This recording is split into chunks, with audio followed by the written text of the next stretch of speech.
بسم اللہ الرحمن الرحیم تبارك الذي نزل الفرقان على عبده ليكون للعالمين نذيرا۔ السلام علیکم ورحمۃ اللہ وبرکاتہ۔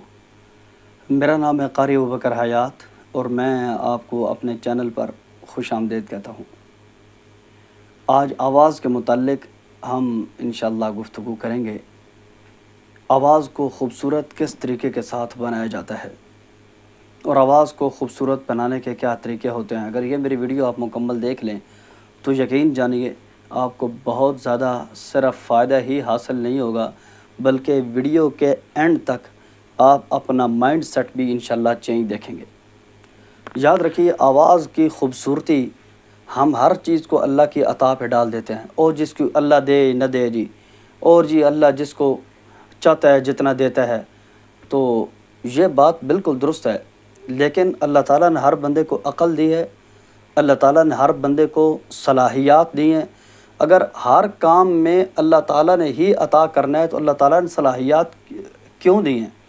دیکھیے، جس جگہ پہ بندے کی ہمت ختم ہوتی ہے نا، اس سے آگے اللہ تعالیٰ کی قدرت شروع ہوتی ہے۔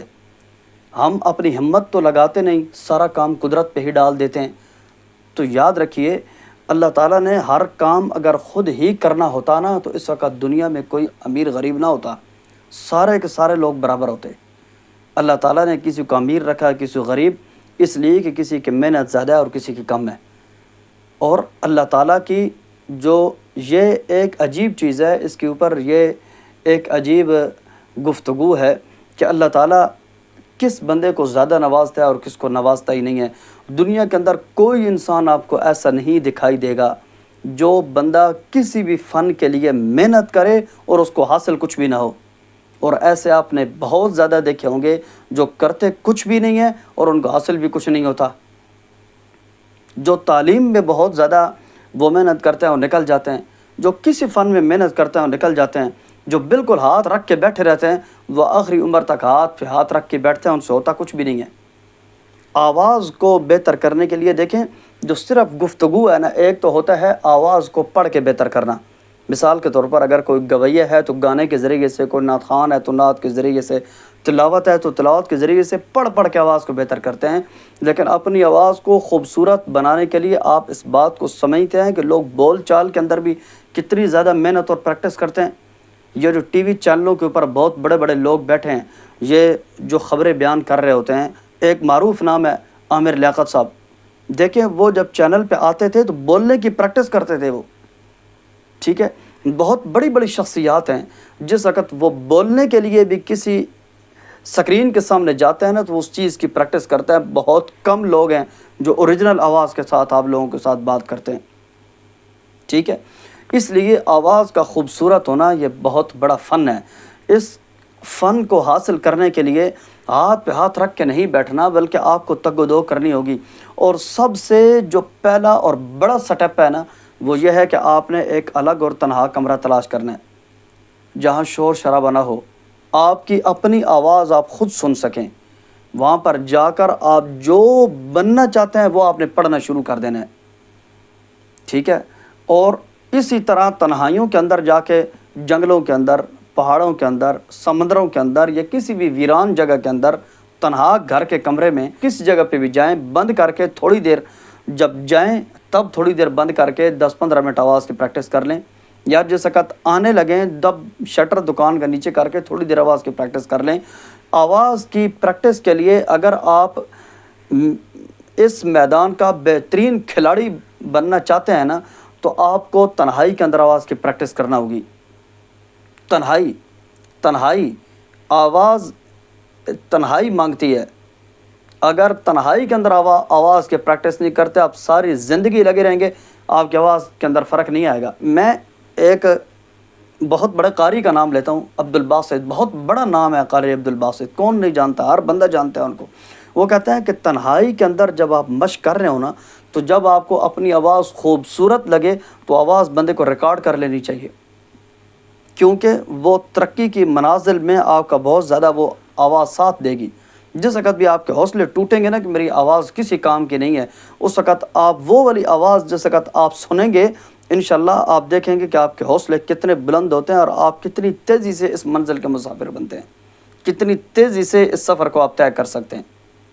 آواز کو ریکارڈ کریں، اس لیے کہ جب آپ تنہا پڑھ رہے ہوتے ہیں نا، آپ کی آواز میں پیسوں کا لالچ نہیں ہوتا، آپ کے مائنڈ میں کسی کو دکھلاوا مقصود نہیں ہوتا، بلکہ آپ دل سے پڑھ رہے ہوتے ہیں اور آپ اس بات کو اچھی طرح سمجھتے ہیں کہ دل سے نکلی ہوئی آواز جا کے دل پہ ہی لگتی ہے۔ تنہائی کے اندر، گھر کے کمرے میں، ویران جگہوں کے اندر آواز کی پریکٹس کریں، کھل کے پڑھنے کی کوشش کریں، بغیر کسی جھجک کے پڑھنے کی کوشش کریں۔ دیکھیں جو آپ کے مائنڈ میں یہ ہے نا کہ میں نہیں پڑھ سکتا یا مجھے نہیں آتا، جس وقت پڑھ کے اندر سے یہ والی بری چیز نکلے گی نا تو خوبصورت آواز کی صلاحیات بندے کے اندر منتقل ہوتی ہیں۔ اس لیے زیادہ سے زیادہ پڑھیں، زیادہ سے زیادہ پریکٹس کریں۔ دیکھیں بڑے بڑے گلوکار ہیں، بڑے بڑے نام ہیں، نعت خوان ہیں، قراء حضرات ہیں، بڑے بڑے گوئی ہیں، تنہائیوں کے اندر بیٹھ کے لگے ہوتے ہیں اور آپ ان کی آوازوں کی مستی دیکھتے ہیں کس طرح آنکھیں بند کر کے یہ مست ہو کے لگے ہوتے ہیں۔ ٹھیک ہے، جو گوئی ہیں وہ مست ہو کے لگے ہوتے ہیں، جو نعت خوان ہیں وہ آنکھیں بند کر کے جھوم رہے ہوتے ہیں، جو قاری ہیں کانوں پہ ہاتھ لگے ہوئے تنہائی میں۔ بھائی تنہائی کے اندر یہ لوگ نا اپنی آوازوں کے خود عاشق ہو چکے ہوتے ہیں۔ تو آپ سمجھتے ہیں جو بندہ دل رکھتا ہے نا وہ عشق کو سمجھتا ہے۔ جب بندہ کسی چیز پہ فدا ہو جاتا ہے نا تو پھر اس کے اوپر فدا ہونے کا مطلب یہ ہوتا ہے کہ اب میرا کچھ بھی نہیں ہے، سب کچھ آپ کا ہی ہے۔ ٹھیک ہے، تو جس وقت بندہ اپنی آواز کا خود عاشق ہو جاتا ہے نا تو پھر عشق کے سمندر میں بندہ ڈوب کے پڑتا ہوتا ہے۔ اس لیے تنہائیوں کے اندر پڑھیں، پریکٹس کریں، زیادہ سے زیادہ پریکٹس کریں۔ ایک تو تنہائی کے اندر بیٹھیں، پریکٹس کریں۔ نمبر دوسری چیز جو آواز اچھی لگے اس کو ریکارڈ کر لیں۔ نمبر تیسری اور اہم چیز، جو آپ بننا چاہتے ہیں نا اس فن کے لوگوں کو سننا نہ چھوڑیں، یہ آپ کے لیے بہت زیادہ معاون چیز ثابت ہوگی۔ ان لوگوں کو سنیں۔ اگر آپ نعت خوان بننا چاہ رہے ہیں اچھے نعت خوانوں کو سنیں، اگر آپ قاری بننا چاہ رہے ہیں اچھے قاریوں کو سنیں، اور اگر آپ اچھے کوئی بھی خطیب بننا چاہ رہے ہیں تو اچھے بڑے بڑے خطیبوں کو آپ سنیں۔ جو آپ بننا چاہ رہے ہیں نا اس منزل کے جتنے بھی راہی ہیں ان لوگوں کے ساتھ چلنا ہے آپ نے، تنہا نہیں۔ جس وقت آپ لوگوں کو سنیں گے، ان لوگوں کو جو آپ کے فن کے لوگ ہیں ان لوگوں کو آپ سنیں گے اور تسلسل سے تنہائیوں کے اندر، یاد رکھیے جب بندہ 40 دن مسلسل آواز کی ریہرسلنگ کرتا ہے نا، پریکٹس کرتا ہے، 40 دنوں کے بعد جب بندہ ایک دن ناغہ کر لیتا ہے نا تو بندہ 40 دن پیچھے چلا جاتا ہے۔ آواز کی ایک دن کی پریکٹس سے اتنا زیادہ نقصان ہوتا ہے۔ اس لیے جب آپ آواز کی پریکٹس کریں، آواز کی ریہرسلنگ کریں تو اس درمیان ناغے نہ کریں، مسلسل تسلسل کے ساتھ، چاہے تھوڑا ہی ہو لیکن تسلسل ہو، اس سے آپ کو بہت زیادہ فائدہ حاصل ہوگا۔ اپنے فن کے لوگوں کو سنیں، تنہائیوں کے اندر بیٹھ کے پڑھنے کی کوشش کریں، جنون کی حد تک اپنی آواز کے ساتھ لگاؤ رکھیں۔ ہم عجیب کھلاڑی قسم کے لوگ ہیں، عجیب قسم کے تماشائی قسم کے لوگ ہیں، جس قسم کی ہوا ہو ہم اس طرف ہی ڈھل جاتے ہیں، ہمیں کوئی پتہ نہیں ہوتا کہ ہم نے بننا کیا ہے۔